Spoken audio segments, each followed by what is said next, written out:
Pues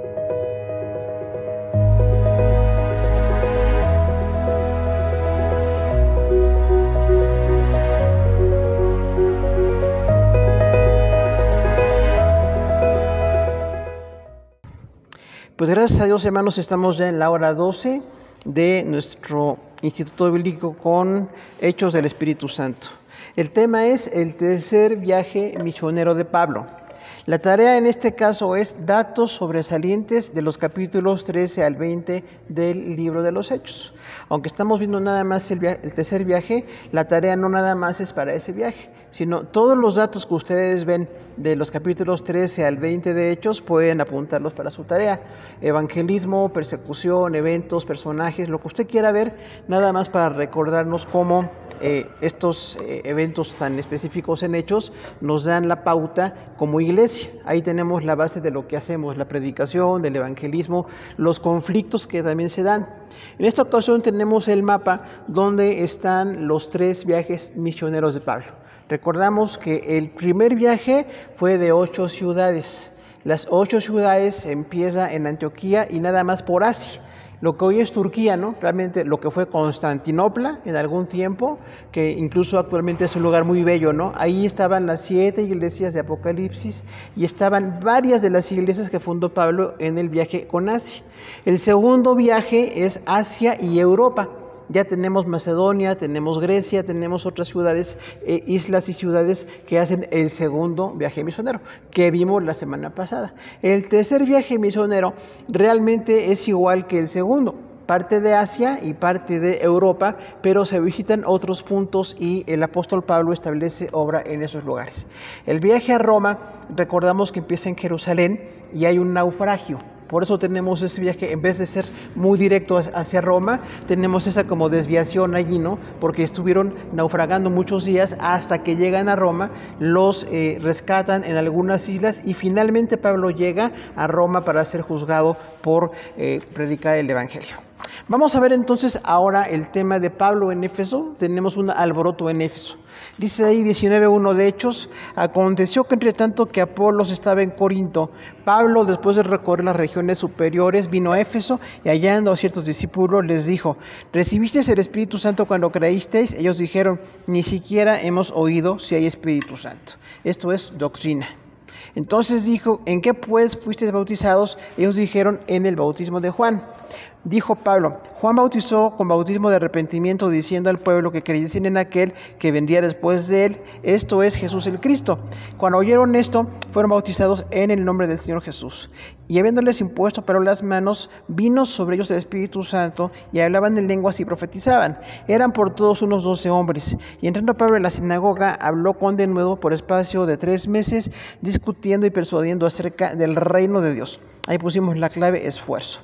Pero endureciéndose algunos y no creyendo, maldiciendo el camino delante de la multitud, se apartó Pablo de ellos y se separó de los discípulos, discutiendo cada día en la casa de uno llamado Tirano. Y continuó por espacio de 2 años, de manera que todos los que habitaban en Asia, judíos y griegos, oyeron la palabra del Señor Jesús. Y hacía Dios milagros extraordinarios por mano de Pablo, de tal manera que aún se llevaban los enfermos los paños o delantales de su cuerpo, y las enfermedades se iban de ellos, y los espíritus malos salían. Entonces tenemos aquí, como esta parte del tercer viaje, algunas cosas muy importantes. Tenemos el principio de que la predicación tiene que seguir siendo prioritaria. O sea, ¿qué predicaba Pablo? El Evangelio. Los judíos rechazaban, y dice incluso que hubo un alboroto allí, no estaban de acuerdo con lo que predicaba Pablo, pero Pablo de todos modos predicaba el Evangelio, siempre la salvación, siempre quién es Jesús, ¿no? Ahora, tenemos aquí algunas situaciones en cuanto al ministerio del Espíritu Santo. Tal vez nosotros hemos oído ya algunas iglesias que dicen que el bautismo con la evidencia de lenguas ya no funciona. No sé si han oído eso, ¿no? Hay iglesias que dicen ya esto fue para un tiempo nada más. No sucede. Las iglesias históricas que actualmente conocemos no creen en esto. Pero las iglesias pentecostales sí. Las iglesias pentecostales tenemos la convicción de que el Espíritu Santo sigue llenándonos. Hablamos en lenguas, tenemos lo que dice 1 Corintios 12 y 14, 9 dones y algunas indicaciones de cómo deben de funcionar esos dones. Pero aquí tenemos entonces exactamente el problema. En Hechos 18, Pablo llegó ahí a Éfeso y vio a unos 12 discípulos que estaban ahí, que habían creído. Muchos de ellos eran discípulos de Apolos, ¿se acuerdan? Que Apolos predicaba mucho con denuedo, pero no estaba muy de acuerdo con el Espíritu Santo. Entonces, cuando Pablo los encontró, les dijeron, ¿recibieron el Espíritu Santo? Cuando creyeron, le dijeron, ni hemos oído que hay Espíritu Santo. Entonces, a veces en la misma iglesia hay diferentes doctrinas. Hay diferentes percepciones o diferentes ideas de alguna realidad, y en este caso, en cuanto al Espíritu Santo, venía esa diferencia. Pero dice que Pablo entonces les dijo, sí, tienen que ser bautizados en el nombre del Padre, del Hijo y del Espíritu Santo. Porque el bautismo de Juan era de arrepentimiento, ¿se acuerdan? O sea, Juan bautizó por arrepentimiento. Juan el apóstol, el bautista, les decía, arrepiéntanse, están en pecado. Y cuando la gente se arrepentía, eran bautizados. Entonces dijeron ellos, fuimos bautizados como ordenó Juan el Bautista. Y entonces Pablo dice, no nada más es esto. También tiene que tener relación con el Padre en cuanto a la salvación y en cuanto al Hijo, ¿no? La salvación que tenemos, pero también con el Espíritu Santo. Y ahí viene entonces esa pequeña diferencia que todavía existe. Hay iglesias que dicen que ya no hay Espíritu Santo, ni hay lenguas, ni dones, ni frutos. Y hay iglesias pentecostales que creemos que sí. En nuestro caso la tendencia es pentecostal. Pensamos que sí sigue funcionando porque ahí dice, ¿no?, que pasó exactamente con Pablo y vinieron esas lenguas, y dice que también profetizaban.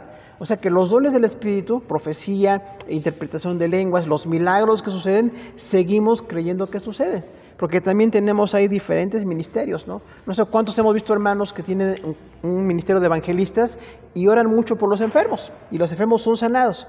Y hay otros que piensan que no, ya no puede ser sanado nada más que sean salvos.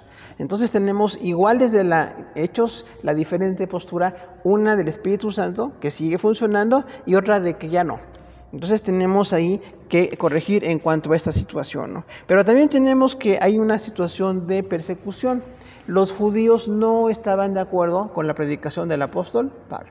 Pablo decía, bueno, es Jesús, ya es la salvación, ya no nada más las ceremonias judías, de hecho ya no la circuncisión, ¿no? ¿Se acuerda que predicaba a los gentiles? Entonces los judíos se enojaban por esto, porque todavía querían la circuncisión, querían que todos se dijeran como hombres judíos, y Pablo decía, ya eso pasó, no que no funcione, pero tuvo su tiempo. Ahora en Cristo es la salvación, pues por gracia, la salvación que tenemos por la gracia del Señor, y en esa gracia y en esa salvación predicamos el Evangelio.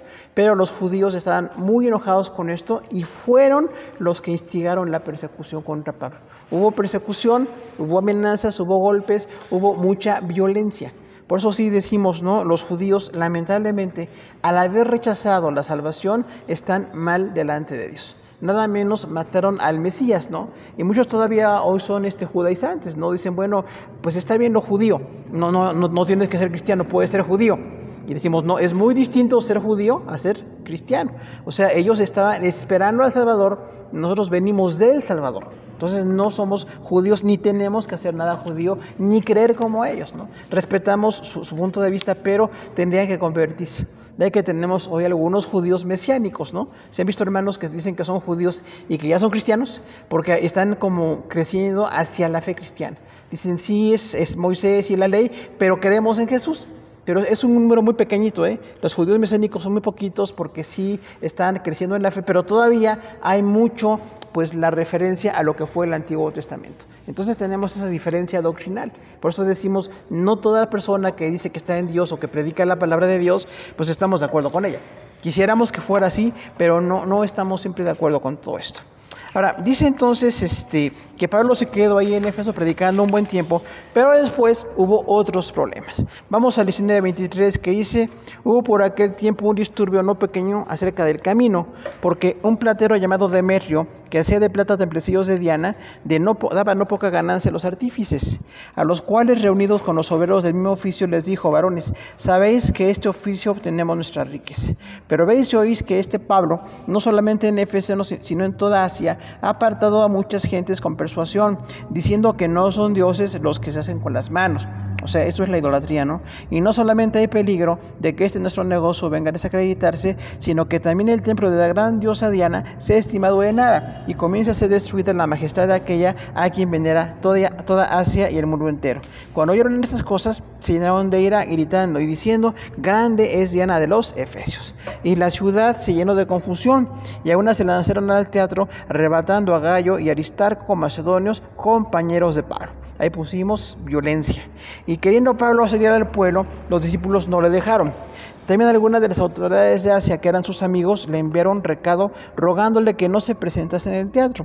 Unos pues gritaban una cosa y otros otra, porque la concurrencia estaba confusa y los más no sabían por qué se habían reunido. Y sacaron de la multitud de Alejandro y empujándole a los judíos. Entonces Alejandro, pedido silencio con la mano, quería hablar en su defensa ante el pueblo. Pero cuando le conocieron cada judío, todos a una vez, una voz, gritaron por más de 2 horas: grande es Diana de los Efesios. 2 problemas al predicar. La primera era la situación con los judíos. Los judíos estaban en contra de la predicación del evangelio. Se sentían del pueblo de Dios. De hecho, se siguen sintiendo, ¿no? Los judíos que sí creen en Dios, porque hay personas que nacen como judíos y no creen en Dios. O sea que no todo el que es judío pertenece a Dios realmente, ¿no? Pero los que supuestamente creen en Dios, aún así no están de acuerdo con el evangelio. No van a estar de acuerdo con que prediquemos la palabra de Dios, o la salvación por gracia, o la obra de Dios para las naciones. Siempre querrán que vayamos a la sinagoga, que nos encerremos como ellos y que vivamos como judíos. Incluso que nos vistamos, ¿no? Porque hay gente que se viste como judío, habla palabras judías, y aunque sea mexicano, viste como judío. Entonces decimos, ahí hay una confusión doctrinal. Pero el otro problema, además de los judíos, son los idólatras. Después de los judíos, los idólatras de Éfeso se opusieron a Pablo. Todos conocemos la historia de Diana de los Efesios. Nada menos que el templo de Diana era una de las 7 maravillas del mundo antiguo. O sea, no es cualquier templo. Era un templo impresionante por el tamaño, por lo que todavía hay de ruinas, ¿no? De ese lugar era muy, muy grande el templo. No había una imagen directa de Diana, porque no las veían, los tenían muy al fondo los dioses, pero la gente, como son los idólatras, alrededor hacían fila para adorar a su diosa, supuestamente cerca del templo donde estaba esa diosa. Y entonces era una ganancia millonaria. Fíjense que es interesante, ¿no? Porque dice que algunos plateros, personas que hacían templecitos de Diana, pensaban que su negocio se iba a acabar. Porque cuando Pablo decía, ya no estamos para adorar a Dios con ídolos, los ídolos no son delante de Dios aprobados, decían, entonces nuestro negocio se va a acabar. Imagínense nada más, ¿no? Y dice, es importante que no se acabe porque sostenemos familias, pero también esta mujer, esta diosa, es la majestad de Asia. No sé cuántos notamos el parecido que hay con otras diosas en el mundo, ¿no? O vírgenes o algo así que dicen, es adorada por todo el mundo.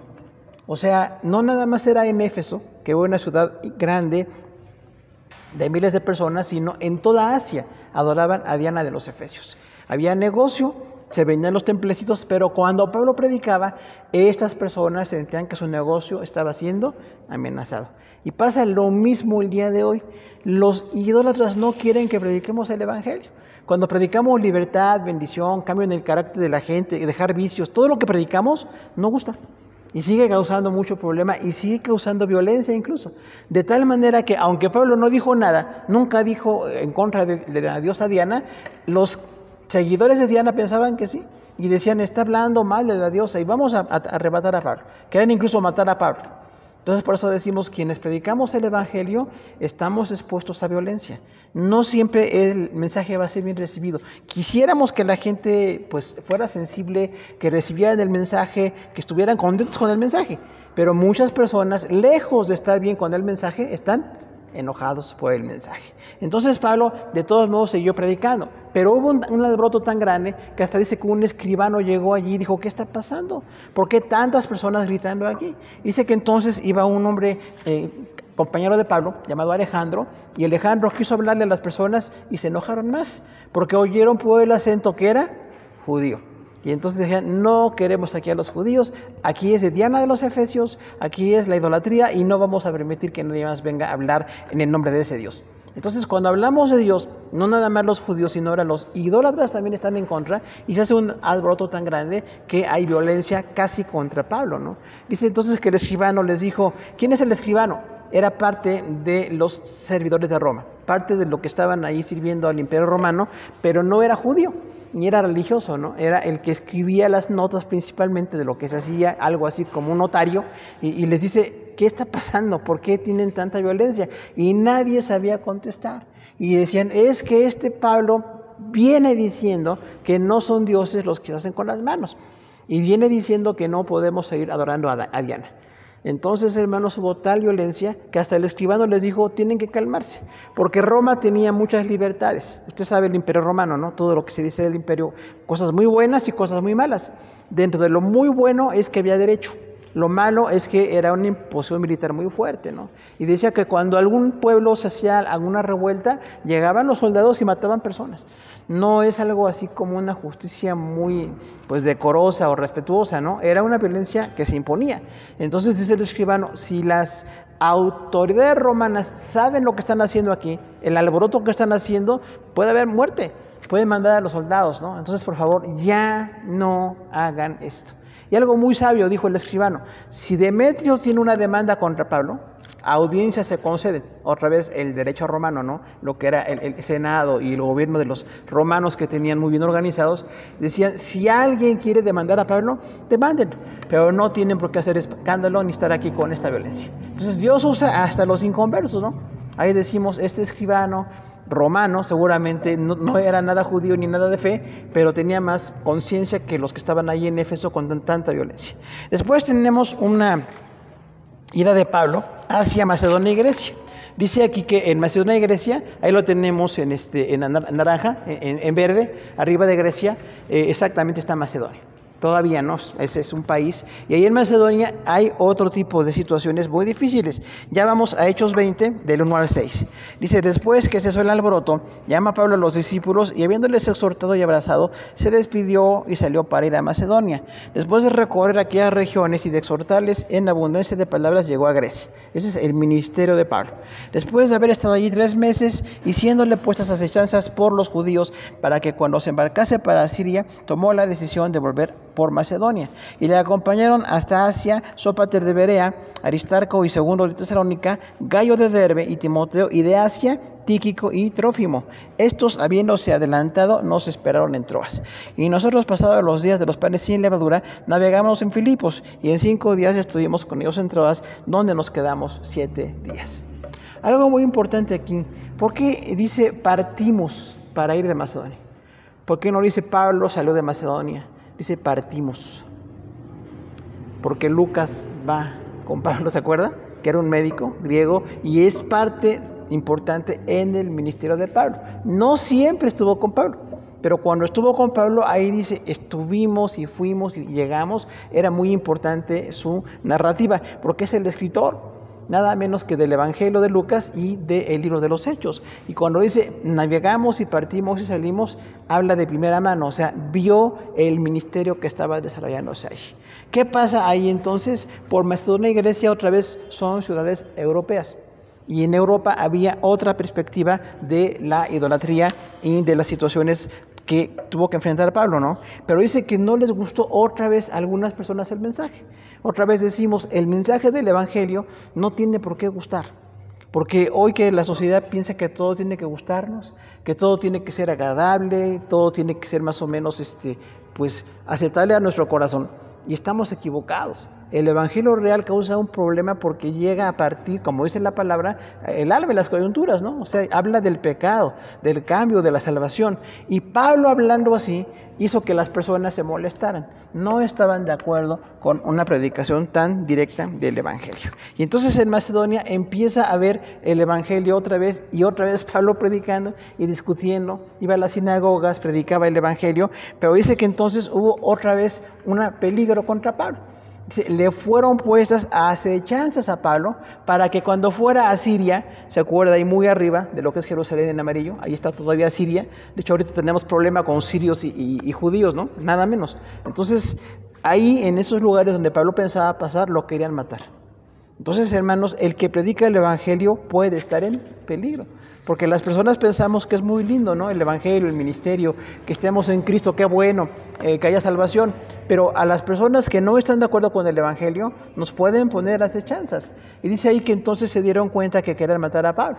Y le dicen, no vayas por este lugar porque quieren matarte. Y algunas personas le protegieron. Algo aquí que veo muy importante, hermanos, qué importante es el equipo en la iglesia.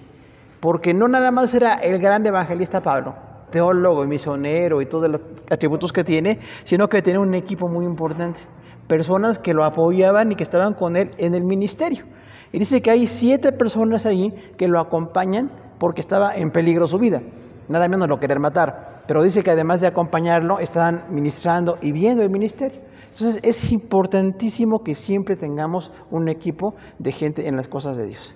Fíjese que Pablo, predicando el Evangelio, él era un hombre de 60 y tantos años en ese momento, ya no era joven. Pero cuando tiene un equipo de personas, puede predicar, se dedica a la obra de Dios, y hay personas que están viendo la persecución y le dicen, no vayas por tal ciudad porque te quieren matar. Pero puedes ir por otro lugar. Y otra cosa, nosotros te queremos acompañar. Qué tan importante es que acompañemos a alguien, ¿no? en la obra de Dios, porque a veces hay peligro, a veces hay riesgos, ¿no? Muchos pensamos en Pablo, bueno, seguramente Dios lo protegía, mandaba ángeles. Miren, no dice la Biblia eso, pero sí dice que Dios puso personas que lo acompañaban. Entonces es importante que nosotros seamos parte de un equipo. En la iglesia no es un hombre o una mujer muy grande, somos muchos en el ministerio, ¿no? Y a veces algunos que no son muy notorios, pero que también están. ¿O usted conoce a los 7 que estaban aquí con Pablo? Porque hay varios muy conocidos, ¿no? Pero algunos no. Hay personas que son muy notorias o son así muy sociables, muy extrovertidas, y hay personas más tímidas, más tranquilas, ¿no? Dicen de perfil bajo. Pues de perfil alto y de perfil bajo hacen falta los dos en la obra de Dios. Pablo no estaba solo. Había acechanzas, pero aún así pudo manejar la persecución de esa manera. Esto es entonces en Macedonia y Grecia. Pasamos ahora a Troas y Mileto. Una cosa muy importante, la Biblia es histórica. Habla de personas, de ciudades reales, no es un libro así como de fantasía, ¿no? No sé cuántos han visto que algunos libros de religión son fantasías. No son personas reales, no son lugares reales, no son hechos reales. Y dicen es que es religioso, pues sí, pero la Biblia es totalmente histórica, porque es real, es de Dios, ¿no? Entonces luego van a Troas y Mileto, otra vez 2 ciudades importantes que están ahí, ¿no? Este es el mensaje de despedida de Troas. Algo importante de Pablo, hermanos, es su madurez ante la persecución. Porque él sabía que lo iban a perseguir. O sea, el imperio romano era tan fuerte en contra de los que no seguían al César, que bueno, pues enseguida había amenaza de sus vidas, ¿no? Y Pablo estaba de acuerdo con eso, estaba dispuesto a dar su vida. Y entonces tiene un ejemplo para nosotros cuando se despide sabiendo que lo van a matar. Y dice, no importa que me maten, con todo yo quiero predicar el Evangelio. Por eso decimos, qué carácter, ¿no? O sea, qué convicción tan grande de alguien que, aunque haya riesgo de su vida, quiere seguir en las cosas de Dios. Estamos en 20, del 7 al 12. Dice el 7, el primer día de la semana, reunidos los discípulos para partir del pan, Pablo les enseñaba. Habiendo de salir el día siguiente, alargó el discurso hasta la medianoche. Y vi muchas lámparas en el aposento alto donde estaban reunidos. Y un joven llamado Eutico, que estaba en la ventana, rendido de un sueño profundo, por cuanto Pablo disertaba largamente, vencido del sueño, cayó del 3er piso abajo y fue levantado muerto. Entonces descendió Pablo y se echó sobre él, y abrazándole, dijo, no os alarméis, pues está vivo. Habla aquí de una resurrección. Después de haber subido y partido del pan y comido, habló largamente hasta el alba y salió. Y le llevaron al joven vivo y fueron grandemente consolados. ¿Qué tenemos aquí? ¿Cuántos somos de los que alargan el discurso? Porque hay quienes piensan que la predicación tiene que ser rapidita y hay quienes no les importa que sea muy larga. No sé usted qué opina, hermano. Pero por alargar el discurso, se murió Eutico. ¿De acuerdo? Que estaba en un 3er piso, sentado junto a una ventana que daba al vacío. Imprudencia, ¿no? Imagínense alguien que se sentara ahí exactamente donde no hay piso. Y Pablo alargó el discurso. Por eso decimos, no os alarguéis. No alarguéis el discurso. Prediquemos nada más lo necesario, nada más con que la gente entienda lo que les queremos decir, con eso basta. Porque si usted es de los que alargan y alargan y alargan el discurso, ojalá tenga fe para levantar a Eutico, porque Eutico se murió, ¿no? Entonces ahí tenemos algo en cuanto al manejo del tiempo. No fue muy perfecto que Pablo hablara tan largamente, porque no era necesario. Fue repetitivo, fue un poquito exhaustivo y hasta excesivo, ¿no? Porque está bien hablar y dar el discurso, pero fue tanto que cuando Eutico cae, va Pablo ora por él y dice, no, Dios le va a levantar, ¿no? Lo dejó ahí de todos modos, después Dios le levantó. Pero dice que luego siguieron hablando y disertando y comiendo. Entonces, hermano, tengamos cuidado con el tiempo, porque realmente hay quienes no les importa el tiempo. Hacen las cosas largas, y no se dan cuenta de que podrían hacerlo en menos tiempo. No sé usted, pero a mí me parece importante eso, ¿no? Por eso aquí en la iglesia ponemos horarios. No sé si se da cuenta, ese reloj que está ahí es para que nos demos cuenta los que predicamos. Y no digamos, el Señor me movió y me olvidé del tiempo, hermano. Gracias, hermano, pero hay tiempo para todo, ¿no? Tengo que acortar. Como es que tuvimos que llegar tarde por este accidente, tenemos que acortar. Porque, es que yo de todos modos lo hago largo. Y las personas, y su tiempo, y si se muere Eutico, ¿qué pasa, no? Entonces tengamos cuidado con los tiempos. Pero también una cosa muy importante, y es la fe.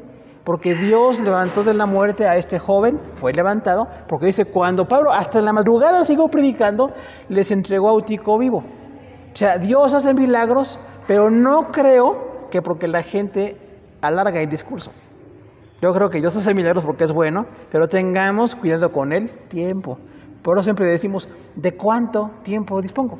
O sea, no es un cliché de, pues de todos modos, lo que yo me tarde sí tienen que aguantar. No, hermano. Realmente tengo que ver cómo manejo el tiempo, porque ahí tenemos entonces una situación. Pablo lo alargó hasta la madrugada, pero hubo una persona muerta ahí. Entonces tengamos cuidado con eso, ¿no? Tengamos cuidado con el tiempo. El regreso a Jerusalén es la parte final del tercer viaje misionero. Estamos en el 20, del 13 al 16. Dice, nosotros, adelantándonos, embarcaron, navegamos a Asón para recoger allá a Pablo, ya que así lo había determinado que no ir por tierra. Cuando se unió con nosotros en Asón, tomándole a bordo, venimos a Mitilene. Navegando de allí, al siguiente día llegamos a Quío, y al otro día tomamos puerto en Samos, y habiendo hecho escala en Trogilio, al día siguiente llegamos a Mileto. Pero Pablo se había propuesto pasar de largo a Éfeso para no detenerse en Asia, pues se apresuraba para estar el día de Pentecostés, si le fuese posible en Jerusalén. Ahora, ¿qué pasa aquí? Que Pablo tiene que hacer planes. No nada más era atender a la gente, sino cómo manejamos el tiempo. Ahí dice que él no quiso pasar en Éfeso para no detenerse mucho. ¿Por qué? Porque en Éfeso estableció una iglesia, ¿se acuerda? Y cuando estableció la iglesia, era tiempo que tenía que dedicar.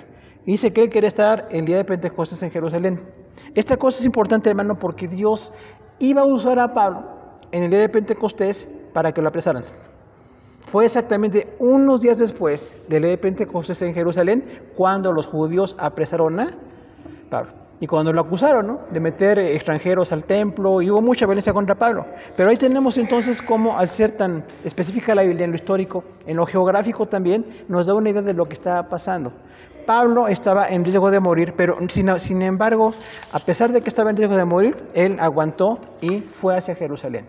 Tenemos algo aquí en cuanto al regreso de Jerusalén. Ya tenemos ahí nuestro pequeño mapa. ¿Qué pasó en Jerusalén? 21. Dice, después de separarnos de ellos, zarpamos y fuimos rumbo directo a Cos, y al día siguiente llegamos a Rodas, y de ahí a Pátara. Y hallando un barco que pasaba para Fenicia, nos embarcamos y zarpamos. Al avistar Chipre, dejando la mano izquierda, navegamos a Siria, arribamos a Tiro, porque el barco había de descargar allí. Y hallados los discípulos, nos quedamos allí 7 días. Ellos decían a Pablo, por el Espíritu, que no subiese a Jerusalén.